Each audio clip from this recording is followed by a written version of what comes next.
Okay, so in this video, we would be talking about a monohybrid cross. So let us begin. What is a monohybrid cross?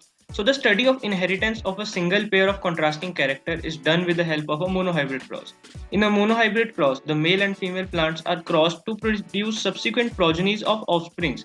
So basically, male and female plants are sexually reproduced to produce generations of offsprings. Okay, so that is referred to as progeny. So the first generation is referred to as F1 generation or the filial 1 generation, and the second generation is referred to F2 or filial 2, and so on. And then the character of choice is studied. Okay, so the inheritance is studied with the help of a Punnett square. So what is a Punnett square? Punnett square is a graphical representation to calculate all the probabilities of all possible genotypes of the offsprings in a genetic cross. Okay, so it was developed by a British scientist and his name was Reginald C. Punnett. So this is the tabular form as you could see in the diagram. We would be discussing it later. Okay, so let us talk about some important terms, and these are genotype and phenotype. So what is genotype?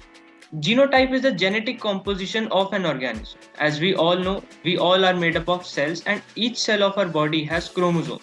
And these chromosomes carry information in the form of genes. So that genetic information or that genetic composition is referred to as its genotype, whereas the physical expression is referred to as the phenotype. Okay, so what is phenotype? The external characteristics shown by any organism is known as its phenotype. Okay, so for example, let us talk about a tall pea plant.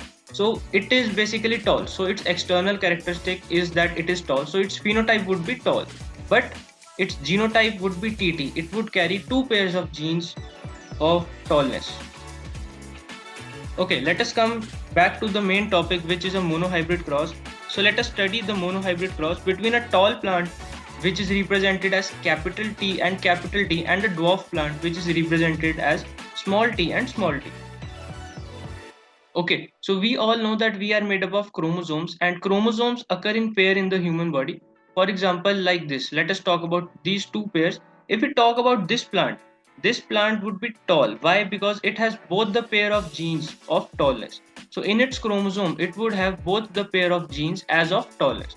Whereas this plant, which is dwarf, would have both the pairs of genes on its chromosomes for dwarfness. That is why it is appearing as dwarf plant. So let us now make a table and understand the cross. Okay, so let us make a Punnett square. So how to make a Punnett square? We will be discussing that. So let's begin. Okay, so first we would be writing both the pairs of genes of the tall plant here, that is capital T and capital T. And next we would be writing the characteristics of the dwarf plant or the genes of the dwarf plant, which are small t and small t. So when an embryo is formed or a seed is formed, one pair of character would combine with the other pair of character of the other gamete. Similarly, so a combination of these two pairs we would get this genetic composition. Similarly, in other plants also we would be getting the same genetic composition. So capital T would combine with small t, and the result would be given as capital T and small t.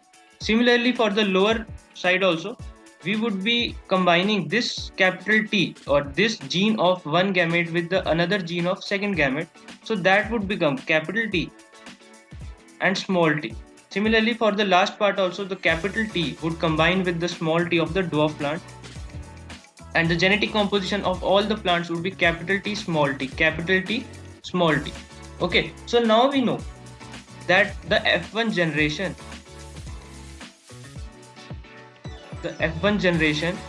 what would be the genotype of F1 generation? So the genotype of F1 generation, that is the genetic composition, would be capital T and small t. Whereas what would be its phenotype? Only one pair of character expresses it, and that is the dominant character. In this case, the dominant character is the tallness. So as you know, the dominant character is present in each plant, so every plant would be tall. So the phenotype of these F1 generation would be tall. Okay.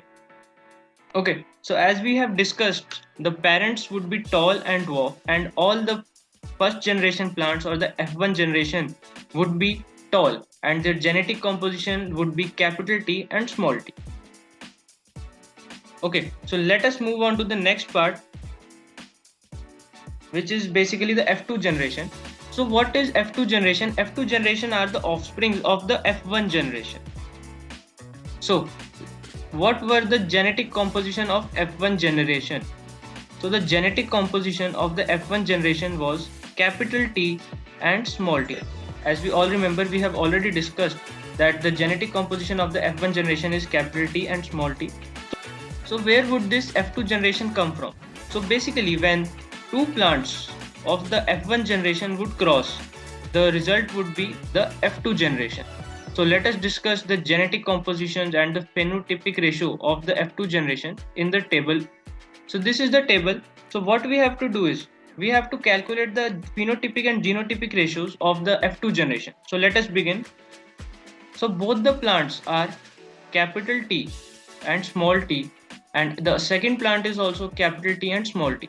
So we would be writing all the genes of the first plant, which are the capital T and small t, and the genes of the second plant, which are also capital T and small t. So now we all know we would combine the following genes.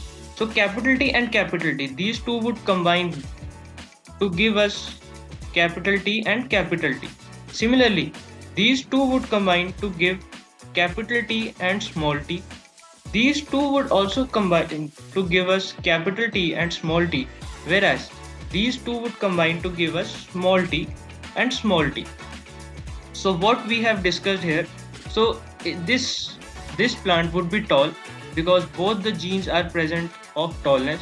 This plant, as you would have already guessed, would also be tall because only one pair of character represents it, and that is the tallness gene because it is dominant. Similarly, this plant would also be tall. But this plant, as you can all see, both the genes are present are for dwarfness. So this plant would be dwarf. So how many tall plants we get? 3. And how many dwarf plants we get? 1. So what would be the phenotypic ratio of tall ratio dwarf? Would be 3:1. Okay, so this is how you could calculate the phenotypic ratio in a monohybrid cross of the F2 generation. Okay, similarly,